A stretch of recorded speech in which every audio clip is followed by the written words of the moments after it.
จอลูกหนังวิเคราะห์บันเตะที่ได้3คู่ประจำวันพุธที่11เดือน3ปี2026เอามาเริ่มกันที่คู่หนึ่งในศึกยูฟ่าแชมเปี้ยนลีกเตะในเวลา3:00ของคืนนี้การพบกันระหว่างเรอัลมาดริดทีมจากสเปนจะเปิดบ้านต้อนรับการมาเยือนของแมนเชสเตอร์ซิตี้ทีมจากอังกฤษมาดริดพวกเขามีฟอร์มการเล่นในช่วงหลังที่ยังขึ้นลงชนะ3แพ้2จาก5เกมหลังสุดจุดแข็งของทีมคือการเล่นเกมสวนกลับไว้และประสบการณ์ในเกมใหญ่ที่ค่อนข้างหลายส่วนซิตี้พวกเขามีฟอร์มการเล่นที่ค่อนข้างนิ่งก่อนชนะได้หลายเกมระบบทีมคือการคล้องบาลให้เหนียวแน่นต่อบาลและหาจังหวะการจบที่ค่อนข้างแม่นยำสถิติในการพบกันของทั้ง2ทีมค่อนข้างสูสีเป็นมาดริดชนะ6เกมเสมอ4และซิตี้ชนะ5เกมคู่เกมคาดว่ามาดริดน่าจะเป็นฝ่ายที่ตั้งรับแล้วปล่อยให้ซิตี้คล้องบาลเพื่อหาซองวางจากการขึ้นเกมของซิตี้ในการเล่นเกมสวนกลับเบิ่งจากภาพรวมถ้าเบิ่งจากฟอร์มการเล่นในช่วงหลังของทั้ง2ทีมยังคงให้ซิตี้ทีมเยือนดูดีกว่าการคาดการณ์สกอร์ที่น่าจะเกิดขึ้นแมนเชสเตอร์ซิตี้จะบุกมาเยือนเอาชนะเรอัลมาดริดไปด้วยสกอร์2-1มาตอนที่2กับบิ๊กแมตช์อีก1คู่การพบกันระหว่างปารีสแซงต์แชร์กแมงทีมจากฝรั่งเศสจะเปิดบ้านต้อนรับการมาเยือนของเชลซีเตะในเวลา3:00ของคืนนี้ปารีสพวกเขามีฟอร์มการเล่นในช่วงหลังที่ดรอปลงเล็กน้อยแต่ยังคงเก็บชัยชนะได้หลายเกมบุกของทีมถือว่ามีความอันตรายโดยเฉพาะจังหวะการเล่นเกมสวนกลับไว้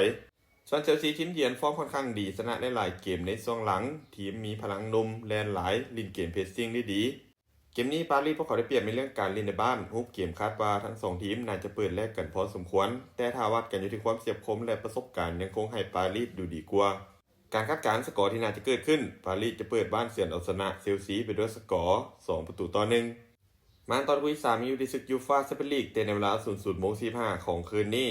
การพบกันระหว่างไบเออร์เลเวอร์คูเซ่นทีมจากบุนเดสลิก้าจะเปิดบ้านต้อนรับการมาเยือนของปืนใหญ่อาร์เซนอลทีมจากพรีเมียร์ลีกเลเวอร์คูเซ่นเจ้าบ้านมีฟอร์มการเล่นในช่วงหลังที่บ่ค่อยดีชนะ1เสมอ3แพ้1จาก5เกมหลังสุดเกมรับค่อนข้างมีปัญหาเสียประตูง่ายอาร์เซนอลทีมเยือนมีฟอร์มการเล่นที่ค่อนข้างฮ้อนแรงเก็บชัยชนะได้อย่างต่อเนื่อง